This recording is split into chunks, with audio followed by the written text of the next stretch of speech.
Take a second and look at your own hand right now. I mean, really look at your skin. It looks like one solid, continuous surface, right?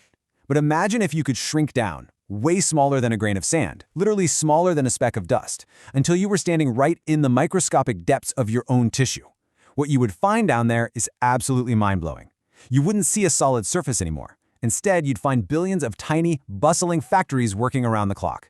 These are the fundamental building blocks of you, me, and literally every single living thing on Earth.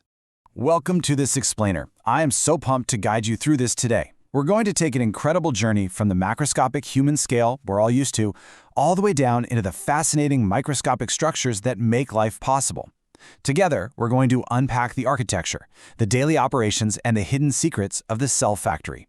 It's a complex world for sure, but by the time we finish, you're going to see your own biology in a completely new light. Okay, let's dive into this map of the microcosmos, so you know exactly how we'll be navigating all this complex new vocabulary today. First, we'll discover the building blocks. Then we'll examine boundaries, membranes, and walls. After that, we're heading into the nucleus and cytoplasm, taking a tour of the organelles, and wrapping things up with cell division and growth. Section 1. Discovering the building blocks. To truly understand the cell, we first have to shrink way past the limits of human eyesight. You see, the absolute limit of our natural resolution is about 0.1 millimeters. Anything smaller than that just blends into a single tiny point. And that's exactly why, for most of human history, this entire cellular world was completely invisible. It wasn't until 1665 that a brilliant pioneer named Robert Hooke used a very early self-designed microscope to look at a thin slice of cork. What he saw were these small, box-like compartments. Because they reminded him of little empty rooms, he called them cells. Section 2. Boundaries, membranes, and walls. Imagine we're now approaching the outer walls of this microscopic factory. Every single cell features what's called a selectively permeable plasma membrane. It acts a lot like a highly trained security guard at a club, allowing some substances to pass through while totally blocking others. And one of the absolutely critical processes happening at this boundary is osmosis. This is simply the movement of water through that selectively permeable membrane, flowing from an area with a higher concentration of water to an area with a lower concentration. It's literally how the cell stays hydrated and balanced. So the crucial point is how this membrane reacts to different environments. Think about a classic science experiment using pieces of potato. In an isotonic solution, where the water concentration is perfectly equal both inside and out, the potato cell stays exactly the same. But drop it in plain water, a hypotonic solution, and water violently rushes in, making the cell swell up like a water balloon. Conversely, if you put it in heavy salt water, a hypertonic solution, the water rushes out and the cell physically shrinks and shrivels up like a sad little raisin. But here's the thing. Not all cells have the exact same boundary setup. When you compare box-shaped, neatly arranged plant cells with something like human cheek cells, which are much more irregular, a huge difference stands out. Unlike animals, plants can't just get up and walk away from environmental stress, like strong winds or a heavy rainstorm. Because of that, they've evolved an extra, highly rigid outer layer called the cell wall, which is primarily made of cellulose. This outer covering provides the extreme structural integrity that plants need to stand tall against the elements. Section 3. The nucleus and cytoplasm. Now, penetrating that outer boundary, we plunge into a semi-fluid, jelly-like substance called the cytoplasm. But before we journey to the very core, we need to classify exactly what kind of factory we're inside. Broadly speaking, life is divided into two cellular structures. Prokaryotic cells are the more primitive ones, like bacteria, for instance. Their genetic material just sort of floats freely in an unorganized region called a nucleoid. But eukaryotic cells, which make up plants, animals, and humans, are way more advanced. They feature a highly organized, well-defined, membrane-bound nucleus. All complex life relies entirely on this sophisticated eukaryotic structure. Zoom in right in on that eukaryotic nucleus. You can really think of this as the boss's office. It's fiercely protected by a double-layered membrane covered in tiny pores. Inside is the ultimate house of coded instructions.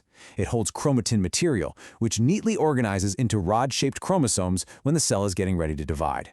These structures contain your DNA, the actual literal genetic blueprints containing all the necessary information for passing down physical traits from one generation to the next. Section 4. Organelles, the tiny factories. Stepping back out of the boss's office and into that cytoplasm jelly, we find various highly specialized departments which are known as organelles. And this brilliantly illustrates how plant and animal cells compare. They actually share a lot of the same membrane-bound factories, like vacuoles and the endoplasmic reticulum, but they also have some absolutely key differences suited to their specific biological lifestyles. Let's take a closer look at a couple of the heavy hitters.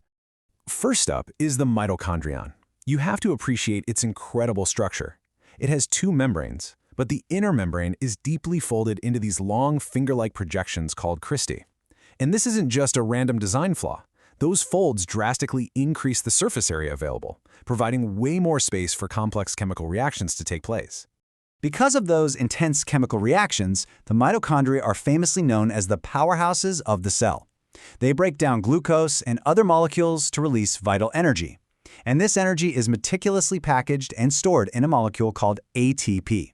Think of ATP as the literal energy currency, the cellular cash of your body, funding almost every single activity required to keep you alive and moving.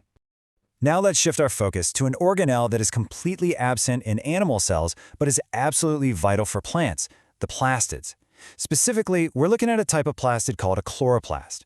Similar to the mitochondrion, it has a double membrane, but inside it contains a semi-fluid substance called the stroma, which holds all these specialized disc-shaped structures. These chloroplasts act exactly like microscopic solar panels. They're totally packed with chlorophyll, which is the green pigment that actually catches and absorbs light energy from the sun. Using this solar energy, they synthesize food for the plant through the famous process of photosynthesis. This magical, built-in ability to manufacture their own food out of thin air and sunlight is exactly why trees and flowers don't need to eat a sandwich for lunch like we do. Section 5. Cell division and growth. Now, biological factories don't just maintain themselves, they expand and they replicate. Let's move to and see how this builds using two distinct methods. First is mitosis, which is used for normal, everyday growth, maintenance, and repairing damaged tissues, like when you scrape your knee. It produces two perfectly identical daughter cells, ensuring the exact same DNA is copied. Then there is meiosis, which is a completely different process used exclusively for sexual reproduction, and its whole goal is to mix things up and create genetic diversity. To really wrap your head around the scale of mitosis, consider this staggering number: trillions. Every single human being begins life as just a single fertilized egg, one solitary cell. Through the relentless, perfectly controlled repetition of mitosis, that single cell divides and divides and divides some more, eventually forming the trillions of highly specialized cells that make up your entire body today. It is quite literally a masterpiece of biological engineering. But it turns out, humanity is no longer just observing this biological engineering, we are actively beginning to tinker with it. In a fascinating leap for science back in 2010, scientist J. Craig Venter and his team achieved something straight out of science fiction. They used computer programming to chemically synthesize an exact copy of a bacterium's DNA in a lab. They then inserted this artificial synthetic DNA into a living but emptied bacterial cell. And remarkably, the cell booted up and began to grow and divide, following the exact instructions of the computer-programmed DNA. Which brings us to a profound turning point. As we continue to map out this microcosm and completely master the mechanics of the cell factory, we really have to ask ourselves, what is the future of developing synthetic cells entirely from non-living chemicals? If we can literally create life from scratch in a laboratory, what kind of ethical issues are we going to face as a society? I'll leave you with that provocative thought to chew on.